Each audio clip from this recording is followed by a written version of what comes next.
Angeles, I'm Jenny Taft here with Skip Bayless and Shannon Sharp. Good morning, guys. How are we doing? Good morning, Jenny. I'm doing So, Skip. your man LeBron James wants no part of these Clippers tomorrow night at Staples. Did you see playoff P last night? He's clutching up again. What happened to the Claw? Huh? What happened to Kawhi? They triple teamed him the whole game because they knew Toronto knows 13? just how deadly he can be. Took 6 shots. LeBron come out my bum. I ain't going to give you 18, 19. Yeah, well, he's still bumming out. Unfortunately, yeah, we're going to have an update on LeBron, his ankle, how he's doing. We'll talk Cowboys. We'll talk a little Tebow. But you know what we need to begin with is it's getting messy in Green Bay. Aaron Rodgers' time with the Packers may be coming to an end as more reports swirl about his unhappiness with the team. And a lot of people are chiming in. Tom Silverstein of USA Today, who has been connected to the team for years, said the Packers need to be ready to move on. And meanwhile, Terry Bradshaw called Rodgers weak for getting this upset about the situation. And former Packers quarterback Brett Favre said, quote, if he has a grudge, whether it be against the organization or a player or an arch rival, family, friends, he ain't budging, even if it's resolved. But he feels like they have one up on him. He ain't gonna play. Shannon, some strong words from a lot of people. What should the Packers do here? Let it go. Move on. You drafted a replacement. That's why you traded up in the draft to draft Jordan Love. Skip, I mentioned this last week. And Brett Favre would know Aaron Rodgers because he's been around him, talked to him in a private setting more so. I don't really know Aaron Rodgers. But just observing from a distance and seeing how he's handled some of the things in his personal life, Brett Favre is absolutely right. By the way, Brett Favre has experienced that firsthand because they've been at war. Exactly. Right? Even Andrew Brandt, who used to be an executive for the Packers, said Brett Favre camp just about every year would say, do you know what it's like to come to work with your replacement? So Brett is speaking for, like you said, Skip, from firsthand knowledge. But dealing with Aaron Rodgers, Skip, it seems to me, this is how it normally works. And Skip, a lot of times I use relationships because I believe a lot of our audience have been through a relationship. And sometimes in a relationship, when one party feels they have the power or they make the most money, they have the bigger Q rating or whatever the case may be, Skip, they feel they can talk to you any type of way and you'll accept it. The Packers felt they had the advantage and they could do whatever they want, and Brett would accept it. Why would a CEO, why would Mark Murphy tell Aaron Rodgers, don't you be the problem, if he didn't think he had the power? Why would they handle it in such a way? Skip, it was reported, now I don't know if it's true, but it's reported that the Bears gave Andy Dalton a heads up that they're taking Justin Fields. Andy Dalton. They should have made Andy Dalton go pick up Justin Fields from the airport. But they couldn't tell Aaron Rodgers, like, look, Aaron, we're probably going to move. If he's there and he's come to us, we're going to select a quarterback. We might even move up and take him. You could have given him that common courtesy. Skip, my college coach, Bill Davis, used to tell us all the time. He said, guys, I'm going to treat all of you fair, but I'm not going to treat you all the same. And Skip, you've been around it long enough. You know certain players get treated differently. And at some point in time, love is like an eclair. Once it goes cold, it can't be reheated. And even Tom Brady had his breaking point. He got tired. Even it took him 20 years, Skip, to build it up. But he got tired of Coach Belichick treating him, number one, like 43 on the roster. He says, enough is enough. I deserve better. I know I can go somewhere where they'll treat me accordingly. But he left of his own volition. He did. Aaron Rodgers believed that he can go somewhere, and they will give him the common courtesy of someone of his ilk deserves. Skip, I don't know how you repair this. I don't know why you're holding on to Aaron Rodgers when you drafted his replacement. When you take a quarterback in the first round, when you trade up to get him, you've told the guy that's already occupying that position, you're on borrowed time. When the Chiefs moved up to get Patrick Mahomes, what do you think Alex Smith was thinking, Skip? When they traded up to Texas to get Deshaun Watson, what do you think the quarterback was thinking?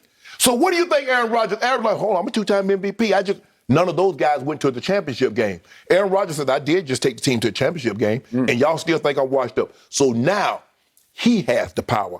I take you back to the championship game. I go 48 touchdowns, 4 interceptions. I have the power.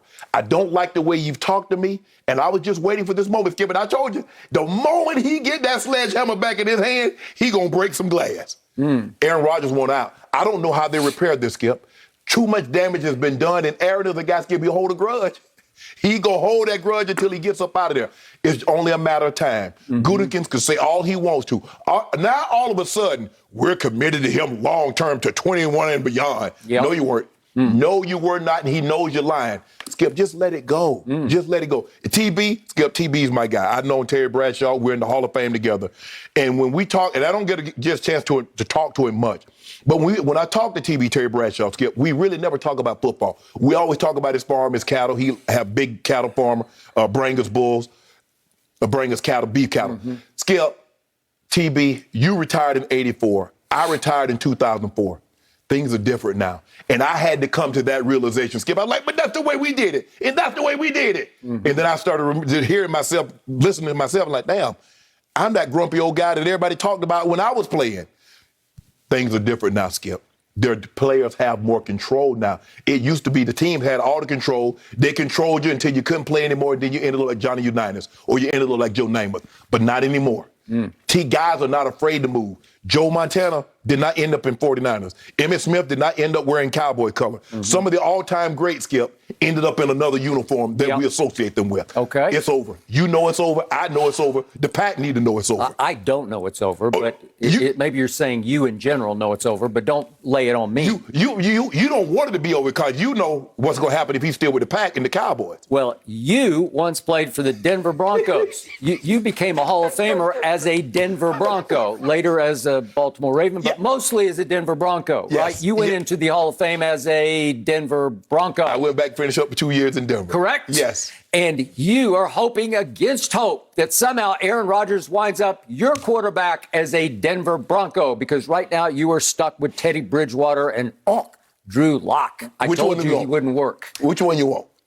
Okay, so maybe that'll happen because I think Denver would be first in line if they open up the auction to all comers. You know, come one, come all, take your best shot for Aaron Rodgers. And that well may happen maybe after June 1st. So let's go back to TB, the man you call him, Terry Bradshaw.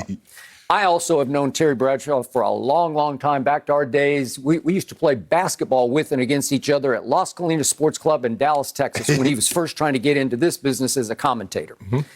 And for our younger viewers, do not underestimate how great a football player he was, because he was a great football player. 4 Super Bowls that he won. And he lit up my Cowboys, especially in the second one, which was Super Bowl 13. He threw the biggest Miami party on my Cowboys, and those were 2 of the greatest teams on one field I've ever seen. So don't underestimate his credibility and the validity with which he speaks on this topic. So I loved, and I'm going to reiterate what he said yesterday, or is actually 2 days ago, on WFAN in New York. He said that Aaron being upset shows me just how weak he is. And his point was he's a 3-time MVP, and he's worried about a guy they drafted last year in the first round. So Terry goes on to say Pittsburgh drafted Mark Malone #1, which they did. It was the 28th overall pick in 1980. It was near the end of the line for Terry, but he saw that one coming. And in 77, they had drafted Cliff Stout. Terry can remember what he said, 3rd or 4th round. It's 5th round, but still, he was coming also. So he said, that they have them coming at me from all angles. I embraced it because when we went to practice, I wasn't worried about any of those guys. They didn't scare me a bit. That's Terry Bradshaw's confidence. Once upon a time, early in his career, he briefly lost his job to Jefferson Street Joe Gillum. Tennessee State, Nashville, Tennessee. Okay, so then he goes on to say, here's what I would do if I were the Packers. I wouldn't budge. I'd let him gripe, let him cry, retire. You're 38. Go ahead and retire. See you later. There's a big part of me that is so with that, like, go, Terry, go. I know it's old school. I know it's tough, but it's what made Terry Bradshaw, Terry Bradshaw. And there's a big part of me that says, just let it, like he goes on to say, hey, just let him retire and go do Jeopardy. And I'm good with that. You might be sort of what they call cutting off your nose to spite your face, because then you wouldn't have anything to show for it. Aaron wouldn't have anything to show for it either, if in fact he wants to go on playing football, and I'm not totally convinced of that. You know, he's got so many outside interests, and he has all but campaigned to become the permanent host of Jeopardy.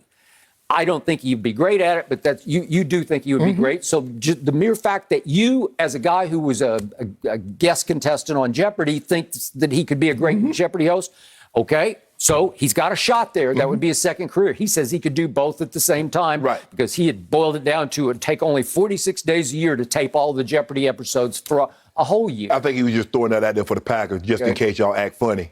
Well, I believe that too. And I think he was negotiating against them, trying to negotiate his way out of town. Right. Okay, so then that leads me to